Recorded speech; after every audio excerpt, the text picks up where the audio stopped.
काय झालं? कंटाळलास? खूप प्रयत्न करतोय, पण हवं तसं यश काय मिळेना, बरोबर ना?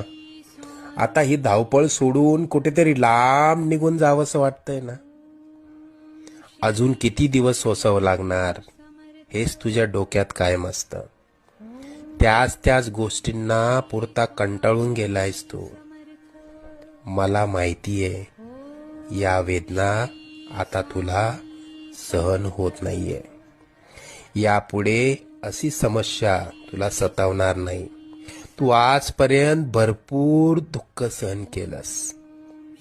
तुझी वाईट वेळ संपून जाईल. त्यानंतर येतील सुखाचे सोन्यासारखे दिवस. बाळा, तू प्रयत्न करत राहा. जिथे तू थांबशील तिथून पुढे तू हाती घेतलेले कार्य आम्ही पूर्ण